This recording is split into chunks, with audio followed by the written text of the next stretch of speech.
Friends, welcome to my channel curry bites. இன்றைக்கி நம்ம ஈஸியான ஒரு ஃபிஷ் ரோஸ்ட் எப்படி பண்ணுறதுன்னு பார்க்கலாம். இதுக்கு நான் 2 வெங்காயத்தை மெல்லிசா நீளமாக வெட்டி வச்சுருக்கேன். அப்புறம் 1 இன்ச் துண்டு இஞ்சி, ஒரு 5 போல் பூண்டு, இதையும் நல்லா சின்னதாக வெட்டி வச்சுருக்கேன். அப்புறம் 2 தக்காளி, அதையும் சின்னதாக வெட்டி வச்சுக்கலாம். இப்போ நம்ம ஒரு வானலியை சூடு பண்ணி இதில் 3 டேபிள் ஸ்பூன் எண்ணெய் சேர்த்துக்கலாம். இந்த ஃபிஷ் ரோஸ்ட் கேரளா, கன்னியாகுமரி இங்கெல்லாம் ஃபேமஸான டிஷ்ஷு. அங்கே இதுக்கு தேங்காய் எண்ணெய் தான் சேர்த்துப்பாங்க. ஆனால் இதுக்கு தேங்காய் எண்ணெய், நல்லெண்ணெய், அப்புறம் சன்ஃப்ளவர் ஆயில் 3மே நல்லா தான் இருக்கும். இப்போ நம்ம தேவையான எண்ணெய் சேர்த்துட்டு எண்ணெய் சூடாகிற வரைக்கும் இதை வேக விடலாம். எண்ணெய் சூடானதும் 1/2 டீஸ்பூன் கடுகு சேர்த்துக்கலாம். கடுகுலாம் சூடாகி இப்படி நல்லா வெடித்து வரவும் நம்ம இதில் ஒரு கொத்து கருவேப்பிலை எல்லாம் சேர்த்துக்கலாம்.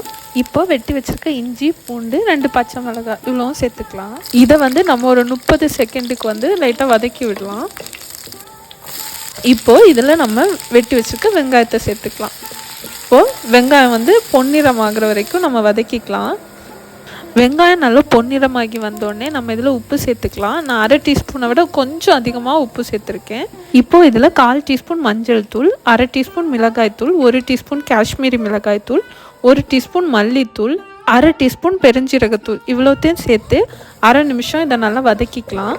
ஒருவேளை காஷ்மீரி மிளகாய்த்தூள் இல்லை அப்படின்னா மொத்தமாக 1 டீஸ்பூன் மிளகாய்த்தூள் போட்டுக்கலாம். இப்போது இதில் நம்ம நறுக்கின தக்காளியை போட்டு கூடவே மீன் சேர்த்துக்கலாம். இதுக்கு நான் இன்றைக்கி 1/2 கிலோ சூறை மீன் சேர்த்துருக்கேன். இதில் நீங்கள் அவ்வளோவா எலும்பு இல்லாத வஞ்சிரம் மீன், இது மாதிரி என்ன மீன் வேணால் சேர்த்துக்கலாம். இப்போ நான் இதிலே ஒரு 1/2 கப் சுடு தண்ணி விடுறேன். மீனை ரொம்ப வதக்கக்கூடாது, அது ரொம்ப மென்மையாக இருக்கும், அதனால பிஞ்சு போயிடும் ஈஸியாக. அதனால் நம்ம இப்படி ஒரு மரக்கரண்டி யூஸ் பண்ணி ஜென்டிலாக லைட்டாக தள்ளி வச்சுட்டு மூடி வச்சு ஒரு 8 நிமிஷம் நம்ம இதை மீடியம் ஃப்ளேமில் வேக விடணும். இப்போ 8 நிமிஷம் ஆயிடுச்சு, தண்ணியெல்லாம் நல்லா வத்திடுச்சு. இப்போ நான் லைட்டாக ஒரு 1/2 நிமிஷம் இதை மறுபடியும் வதக்குறேன். மீன் நல்லா வெந்துடுச்சு. இப்போது இதில் நம்ம ஒரு கொத்து கறிவேப்பிலை இலை, 1/2 டீஸ்பூன் மிளகுத்தூள் இவ்வளோத்தையும் சேர்த்து மறுபடியும் ஒரு தடவை லைட்டாக மிக்ஸ் பண்ணி எடுத்துக்கலாம். இப்போ பார்த்திங்கன்னாவே தெரியும் மீன்லாம் சூப்பராக வந்துடுச்சு. இப்போ இதில் ஒரு 1/2 லெமனோட ஜூஸ் நம்ம பிழிஞ்சு விட்டுக்கலாம். இப்போ நம்ம ஃபிஷ் ரோஸ்ட் சூப்பராக தயாராகிடுச்சு. இதை சோறு இல்லை ரசம் சாதம் இது மாதிரி எது கூட சர்வ் பண்ணாலும் சூப்பராக இருக்கும். கண்டிப்பாக இந்த ரெசிபியை ட்ரை பண்ணி பார்த்துட்டு எப்படி இருந்துச்சுன்னு கமெண்ட் செக்ஷனில் சொல்லுங்கள். இந்த வீடியோ கண்டிப்பாக எல்லாருக்கும் பயனுள்ளதாக இருந்திருக்கும்னு நான் நம்புகிறேன்.